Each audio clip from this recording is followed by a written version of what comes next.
Muitas pessoas me perguntam, caramba Cauê, quantas horas tem o seu dia? E eu posso dizer com certeza que ele tem 24 horas, assim como de todo mundo. Ah, vá, é mesmo? Apesar de me considerar uma pessoa que realmente acabou se envolvendo com muitas iniciativas ao longo da faculdade, fez muitos projetos e agora acaba assumindo diversas funções dentro da minha startup, mesmo porque uma startup precisa que as pessoas que estejam fundando essa empresa tenham essa capacidade de realizar diferentes funções, tudo isso só foi possível graças a 3 lições que eu aprendi principalmente dentro da faculdade. São 3 lições que eu garanto para você que se você tiver isso em mente, você vai conseguir não só gerir melhor o seu tempo, mas aproveitar melhor as oportunidades que aparecem ao seu entorno, sem se preocupar se de fato aquilo vai ser possível você realizar ou não. Se você tem interesse nesse assunto, não se esqueça de se inscrever no canal, ativar o sininho, deixar o seu like e comentário e a gente volta depois da vinheta.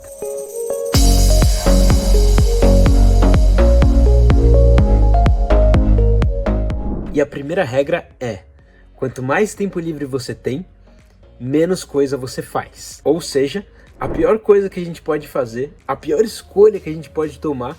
é a de não aceitar uma oportunidade ou assumir uma responsabilidade em algo que a gente acredita, um projeto que realmente tem valor pra gente, por acreditar que de certa forma isso vai ocupar uma grande parte do nosso tempo e vai tirar a oportunidade da gente utilizar isso para alguma outra coisa que a gente nem sabe dizer o que é. No geral, a maioria das pessoas durante a faculdade acaba deixando de assumir alguma responsabilidade ou de assumir alguma função, algum cargo que exija uma certa questão de liderança e disponibilidade de tempo, investimento ali de energia, porque acredita que isso pode acabar prejudicando os seus estudos ou algo do tipo, que gostaria de ter essa área livre para poder aproveitar de uma maneira melhor. Isso é uma grande besteira, porque na verdade o que acaba acontecendo é, quando a gente não ocupa esse tempo com alguma coisa, a chance da gente tornar ele um tempo ocioso, em que a gente não vai aproveitar de maneira alguma, é bastante alta. O exemplo mais claro para mim dessa regra foi quando eu entrei na faculdade e fui conhecer o espaço da Atlética da Faculdade de Medicina da USP.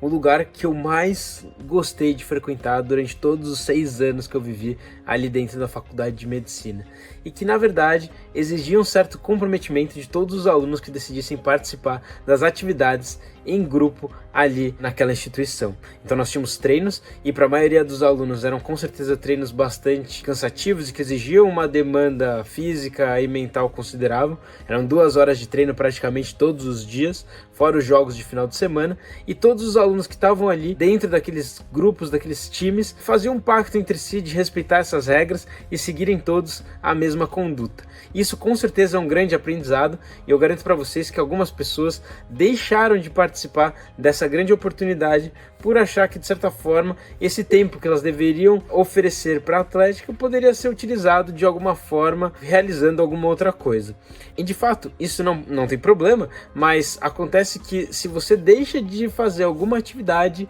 que você realmente gostaria em troca de deixar aquele horário vago, porque você realmente não queria ter nenhuma outra atividade, a chance de você não aproveitar aquele tempo da melhor maneira possível e no final o tempo que você acreditava que você estava ganhando, na verdade você está perdendo, é muito alto. Nós, a partir do momento em que nos envolvemos com algumas atividades que demandam mais tempo durante a nossa semana, temos que nos adaptar e aprender a usar o tempo que nos resta, mas isso a gente vai falar também um pouquinho melhor na terceira regra que eu vou falar mais pra frente. A segunda regra é a de que nós temos que ter ciência sempre, de que cada escolha que a gente faz automaticamente nos leva a renunciar a alguma outra opção. Então sempre que nós tomarmos alguma decisão de investirmos um tempo em alguma coisa, nós estamos tirando esse tempo de algum outro lugar. Essas escolhas muitas vezes não são fáceis de fazer, mas isso é extremamente benéfico para o nosso amadurecimento e crescimento pessoal. E no futuro, como tudo é trabalho em equipe, ninguém aqui vai trabalhar sozinho ou vai ter que resolver todos os problemas de forma individual,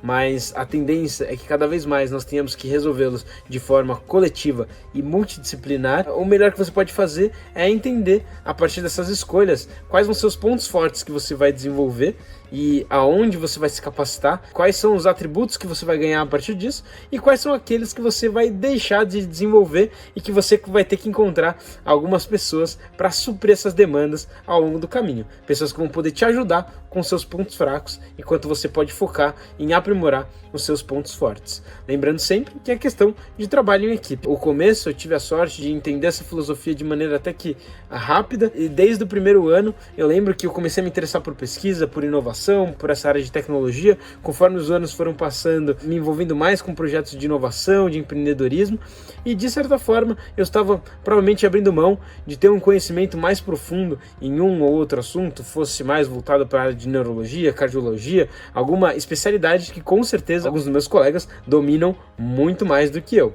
Mas é importante a gente ter ciência disso e se juntar a pessoas que vão aí complementar os seus déficits. E aí eu resolvi realmente focar nessas áreas que eu tinha interesse, que eu acreditava que poderiam ser meu grande diferencial, sabendo que eu nunca ia ser o melhor aluno da turma em algumas disciplinas específicas. E isso é algo que você tem que saber lidar. Para pessoas que são muito competitivas ou muito perfeccionistas, por vezes é um pouco complicado, mas é algo que você tem que se acostumar e entender que não é possível a gente abraçar o mundo e fazer tudo aquilo que a gente gostaria de fazer. E a terceira e última lição, que tem a ver com as outras duas que eu falei já até agora, é simplesmente a ideia de que nós, seres humanos, aprendemos a partir dos erros. Então é importante que a gente cometa erros e que a gente aprenda a partir deles. Mas calma aí, o que tem a ver isso com as outras duas regras que você falou anteriormente? Se você parar para pensar então, que a primeira regra é basicamente evitar ter a mentalidade de que você não vai assumir alguma coisa por conta de uma demanda que vai exigir de você um certo tempo, que você acha que você poderia, eventualmente no futuro, aproveitar aquele tempo para alguma coisa.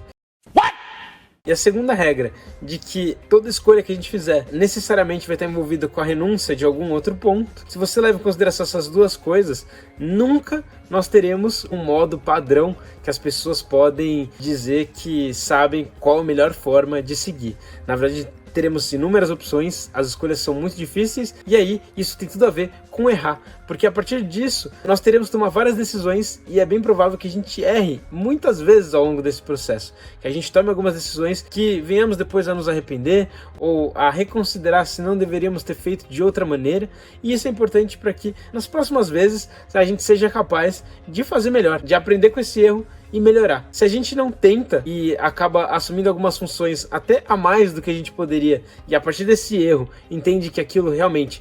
foi excessivo e que a gente tem que abaixar um pouquinho o número de demanda que a gente acaba aceitando, de oportunidades que a gente pega, nós nunca vamos saber gerir o nosso tempo. É por meio de tentativa e erro mesmo, você tentar ajeitar sua agenda, tentar montar ali a partir das oportunidades que você tem, das coisas que você gostaria de fazer, e conforme você vai errando, você vai entendendo onde estão os seus limites, aonde que você pode melhorar, quais são os pontos ali que o tempo para você pode ser melhor aproveitado. Você só vai saber isso errando e aprendendo com esses erros. E aí eu gostaria então de trazer aqui até uma história que tem muito a ver com todos esses pontos. Senta que lá vem a história. No terceiro ano da faculdade, eu decidi que eu ia ser diretor da Atlética, fui eleito presidente pela minha turma de diretoria. Eu sabia que a responsabilidade dentro da gestão ali dessa instituição ia ocupar grande parte do meu tempo e grande parte das minhas energias, mas ao mesmo tempo eu recebi ali, um pouco depois de me tornar presidente da Atlética, uma oportunidade única para mim dentro da faculdade e que com certeza me beneficiaria muito. Eu consegui minha primeira bolsa de iniciação científica da FAPESP, uma das principais instituições de fomento à pesquisa aqui no Brasil. Já era presidente da Atlética e acabei aceitando a bolsa de iniciação científica porque era algo que eu queria realmente aprender. E qual foi a consequência de tudo isso? Obviamente, durante algum tempo, eu não tinha condições físicas e mentais de fazer as duas coisas ao mesmo tempo. E aí, em resumo, eu obviamente não consegui manejar todo esse tempo. Fiquei 6 meses sem conseguir ir para o meu projeto de iniciação científica. Levei uma baita bronca do meu professor orientador, que inclusive ameaçou, caso eu não melhorasse as minhas condutas, a me excluir do projeto de pesquisa, e a partir daí eu tive que de fato me organizar um pouco melhor para conseguir manejar tudo aquilo. E foram 6 meses consecutivos até o final do meu projeto de pesquisa, em que realmente a minha agenda era bastante insana devido aos compromissos na Atlética, na faculdade e no projeto de pesquisa. Foi uma loucura fazer tudo isso, mas no final das contas consegui fazer acontecer, assim como a maioria das pessoas também consegue, porque nós somos acostumados a nos adaptar a estas situações. E uma coisa interessante de tudo isso é que a partir do ponto em que você vai aumentando ali o seu limiar de aceitação, o quanto que você consegue aguentar, o quanto que você consegue distribuir o seu tempo da melhor maneira possível, vai se tornando cada vez mais difícil você ser surpreendido com alguma situação em que você diga, ok, eu acho que eu não vou ter tempo para fazer aquilo. Nos tornamos pessoas que reclamam menos e fazem mais, que é basicamente o tipo de pessoa que qualquer empresa ou qualquer coordenador, professor gostaria de ter ali junto do seu time, do seu projeto, da sua instituição. E é por isso que eu digo, a gente não pode deixar de aceitar alguma oportunidade por conta de um receio de que nós não daremos conta, tanto pela parte de tempo, quanto pela parte realmente de capacitação. Porque eu garanto para vocês, se eu tivesse deixado de aproveitar essas oportunidades, de assumir algumas responsabilidades dentro da Atlética, de assumir algumas responsabilidades nesse projeto de pesquisa, por conta do receio disso ocupar grande parte do meu tempo, até hoje eu não teria adquirido grande parte das habilidades que eu adquiri e muito menos algumas grandes oportunidades que eu tive, inclusive de ficar no exterior, apesar de me roubarem o tempo, com certeza me fizeram crescer muito, e a partir de todos os erros que eu cometi, eu garanto para vocês que hoje eu sou uma pessoa que sabe lidar muito melhor com o tempo, saber muito melhor o que gostaria de fazer, em que investir as suas energias. E aí, felizmente, no final dessa história, eu consegui terminar meu projeto de pesquisa, escrever meu relatório, enviar para a FAPESP e ter um ano de diretoria espetacular. Não digo fácil, porque é extremamente complicado ser diretor da Atlética e se envolver com essas instituições em que você acaba assumindo responsabilidades muito maiores do que você mesmo, mas de certa forma foi um grande aprendizado, porque a partir dos meus erros eu consegui entender aonde estava o meu limite, do que eu posso fazer, do que eu não posso fazer, e também quais são as escolhas ali que fizeram mais sentido, que não fizeram ao longo de todos esses trajetos. Essas são as 3 dicas que eu queria passar aqui para vocês hoje. Lembre-se sempre de que os erros são importantes, a gente precisa cometê-los para aprender e que todas as escolhas que a gente fizer vão nos obrigar a renunciar a alguma outra coisa, mas que apesar de tudo isso a gente não deve ter medo e não deve evitar fazer escolhas difíceis, evitar assumir responsabilidades, evitar assumir compromissos por conta de receio de que a gente não vai ter tempo ou de que a gente não está preparado para fazer aquilo acontecer. Nós todos estamos em constante desenvolvimento e o momento em que a gente estiver 100% preparado para realizar alguma coisa, quer dizer que a gente já perdeu o timing, porque a gente poderia ter entrado nisso muito antes, e agora 100% preparado para isso, o próximo desafio seria entrar em alguma coisa mais difícil que a gente ainda não sabe fazer. Acho que a visão que eu gostaria de trazer e compartilhar com vocês foi essa. Qualquer dúvida que vocês tenham, por favor, deixem nos comentários aqui embaixo e não se esqueça de se inscrever no canal, ativar o sininho, deixar o seu like e a gente se vê no vídeo da próxima semana. Espero que vocês tenham gostado, pessoal. Muito obrigado e até a próxima.